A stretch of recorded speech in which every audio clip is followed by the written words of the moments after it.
Como você comete imoralidade? A Bíblia condena a sensualidade, a lascívia, a luxúria, a depravação.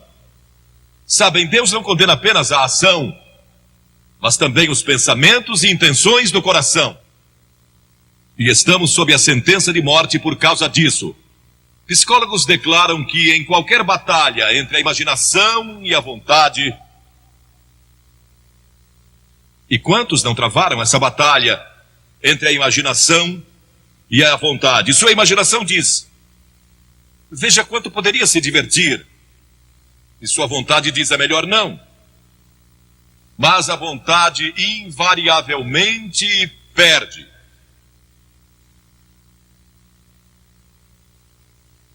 A imaginação vai vencer. Agora, como pode um jovem ter vitória sobre isso? Porque a Bíblia diz, em 1 Pedro 2,11, que devemos nos abster das paixões carnais que fazem guerra contra a alma. Como você pode se abster com esses impulsos dentro de você, se tem esse tremendo desejo alimentado pela televisão e pelas revistas e onde quer que você olhe? Não creio que possa, como uma pessoa jovem hoje, nesta geração, sem Cristo no coração. É quase impossível. Você pode sobreviver se nasceu de novo. A Bíblia diz que precisamos nascer de novo. Há um ano atrás surgiu um best-seller de John Nesbitt, intitulado Novas Direções Transformando Nossas Vidas. Paulo, em Romanos 12, diz que devemos ser transformados pela renovação da nossa mente. No ano passado fizeram um filme intitulado Os Transformadores. Quem é o verdadeiro transformador? Vou lhe dizer, quem é o verdadeiro transformador é Jesus Cristo, que disse: você precisa nascer de novo se quiser ver o reino de Deus. Você já nasceu de novo? Tem certeza disso? Está seguro? Cristo vive em seu coração para lhe dar poder e força para resistir às tentações desta hora. Ele nos transforma quando nascemos de novo, não pela religião. Tenha um relacionamento com Cristo. Deixe que Ele controle sua vida constantemente. Mas então você pergunta: como é que eu nasço de novo? Primeiro, arrependa-se dos seus pecados. Todos somos pecadores. Arrependimento significa mudança em seus pensamentos e seu estilo de vida. Você está disposto a deixar Deus entrar, transformando numa nova pessoa? É algo que só Deus pode fazer. É uma obra sobrenatural. Você não pode fazê-lo. Não pode transformar a si mesmo. Deus tem que fazê-lo. O Espírito Santo tem que fazê-lo. E quando se arrepende e diz a Deus: Senhor, eu quero deixar meus pecados, quero mudar todo o meu estilo de vida. Isso é se arrepender. E segundo, você vem pela fé. Fé significa entrega. Você se entrega a Cristo como seu único Salvador, seu único Senhor. E Ele entra em seu coração pelo Espírito Santo. E Ele lhe dá um poder que você normalmente não teria. Um poder para resistir às tentações, poder para produzir o fruto do Espírito e verdadeiro amor, alegria e paz em seu coração. E então você estuda a palavra de Deus, o passo seguinte. E isso se torna a sua fonte de força. O estudo da Bíblia. A fé vem pelo ouvir e o ouvir pela palavra de Deus, a Bíblia diz. E Filipenses 2,5 diz: tende em vós o mesmo sentimento que houve também em Cristo Jesus. E a Escritura diz: de que maneira, no Salmo 119, de que maneira poderá o jovem guardar puro o seu caminho? E então, o próprio salmista dá a resposta: observando segundo a tua palavra. Estude as Escrituras, estude a Bíblia, e isso lhe dará uma força que você nunca teve antes. E terceiro, busque pureza espiritual. E isso significa gastar tempo em oração. Jesus disse no Sermão do Monte: bem-aventurados os limpos de coração, porque eles e só eles verão a Deus. Pureza de coração é só através de Cristo. E quarto, obediência. Aquele que tem os meus mandamentos e os guarda, esse é o que me ama. Você guarda meus mandamentos? 2 Timóteo 2:22 diz: foge das paixões da mocidade. Foge delas quando o diabo vem com cobiça e tentação. Fuja. Duas coisas: cite as Escrituras e você vai ver como isso é importante. Cite as Escrituras e fuja daquela tentação. E Paulo disse na Bíblia: não vos sobreveio tentação que não fosse humana, mas Deus é fiel, e não permitirá que sejais tentados além das vossas forças. Pelo contrário, juntamente com a tentação, vos proverá livramento, de sorte que a possais suportar. Sempre que você for tentado, lembre-se disso. Todo ser humano passou por esta mesma tentação antes, inclusive Jesus. E Deus sempre provê um escape. Portanto, não há desculpa.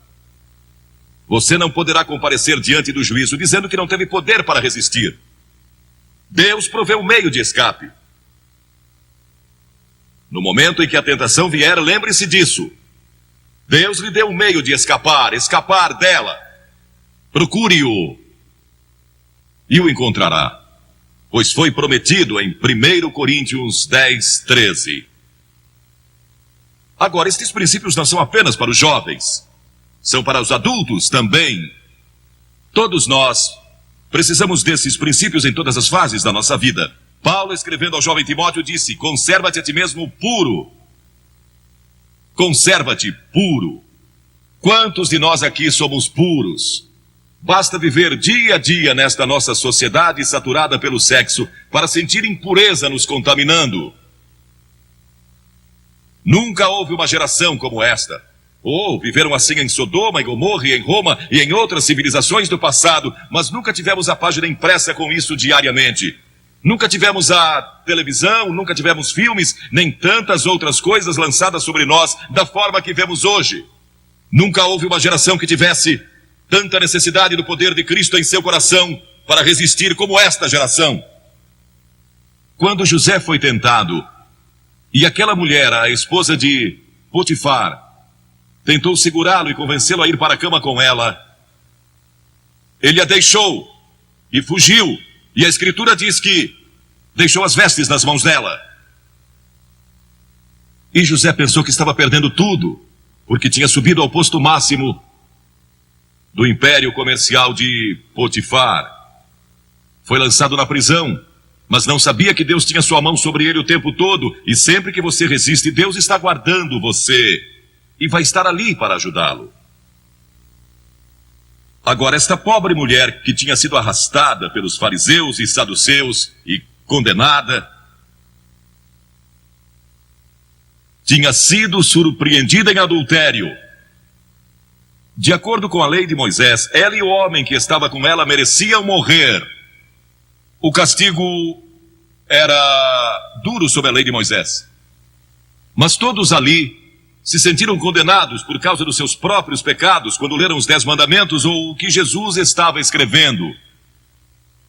Foram convencidos do seu pecado, talvez de orgulho, ou idolatria, ou cobiça, ou mentira, e são pecados diante de Deus tanto quanto imoralidade. E muitos de nós aqui hoje talvez não sejamos culpados de adultério ou fornicação, mas somos culpados de muitas outras coisas. Satanás às vezes nos leva a pensar: bem, eu não sou imoral, então este sermão não é para mim. Esta mensagem é para todos aqui, porque todos pecamos e estamos destituídos da glória de Deus, e talvez seu problema seja orgulho ou hipocrisia. Eles leram seus pecados escritos na areia e se retiraram. Algumas das pessoas mais morais aqui hoje, algumas das melhores pessoas deste país, precisam de Cristo, tanto quanto aquele que cometeu imoralidade sexual. Jesus disse: mulher, onde estão os teus acusadores? ninguém te condenou? E havia música em sua voz quando ela respondeu: ninguém, Senhor. Naquele momento ela recebeu Cristo como seu Senhor, porque este é o sentido da palavra no grego, meu verdadeiro Senhor. Naquele momento, ela abriu seu coração a Jesus Cristo. As Escrituras dizem: vinde, pois, e arrazoemos. Diz o Senhor: ainda que vossos pecados são como a escarlate, eles se tornarão brancos como a neve, ainda que são vermelhos como o carmesim, se tornarão como a lã. Como pode ser isso? Por causa da cruz. Quando Cristo morreu na cruz, ele levou o nosso pecado e pecados. E há uma diferença entre pecado e pecados, plural. Pecado é a doença que temos, é a raiz. E dela vem os pecados: orgulho, lascívia, cobiça, inveja, o que quer que seja. Os pecados daquela mulher foram perdoados porque Jesus foi para a cruz. E nossos pecados podem ser perdoados porque ele levou esses pecados sobre a cruz por nós. E Deus o ressuscitou dos mortos, e ele está vivo hoje. E está pronto para entrar em seu coração e transformar sua vida. E então Jesus deu a essa mulher esperança para o futuro. Ele disse: vai e não peques mais. Volte para a sua cidade, volte para os seus amigos, volte para a sua velha vizinhança, volte para todos os lugares por onde você andou e não peques mais, porque eu estarei com você, dando-lhe força e poder para resistir às tentações. A Bíblia diz que o próprio Jesus foi tentado em todas as coisas à nossa semelhança, mas sem pecado. Seu passado pode ser perdoado e você pode ter um poder especial para resistir ao pecado no futuro. Você já recebeu a Cristo em seu coração? Talvez diga: bem, Billy, eu fui batizado e fui confirmado conforme a tradição da minha igreja. Você vive uma vida reta e realmente não é má pessoa. Mas no fundo do seu coração realmente não conhece a Cristo, não tem certeza disso, ou talvez você seja a pior pessoa de sua cidade e está vivendo hoje. Ele perdoará você, se você deixar. Ele morreu por você, verteu seu sangue por você e foi pendurado na cruz. E puseram pregos em suas mãos e uma coroa de espinhos na cabeça. E o sangue jorrou das feridas. E ele clamou: Deus meu, por que me desamparaste? E curvou sua cabeça e disse: está consumado. O caminho da salvação agora está completo. E ele foi recebido de volta no céu, para onde nós iremos um dia. Se eu morrer hoje, sei que vou estar com ele lá. Tenho certeza disso. Não porque eu mereça. Não sou uma boa pessoa nesse sentido. Não sou bom que chega para ir ao céu. Não é porque eu li a Bíblia ou preguei em reuniões como esta. Não vou para o céu por causa disso. Vou para o céu por causa do que Cristo fez, e você pode ir para o céu da mesma forma. E pode receber perdão dos seus pecados. E pode ter poder em sua vida para resistir à tentação quando ela vier. Você diz: que devo fazer? Como eu disse há pouco, disponha-se a dar as costas ao pecado e se arrepender. Segundo, pela fé, receba a Cristo. Essa palavra fé é mais do que você pode conceber. Significa dedicação. Eu me entrego.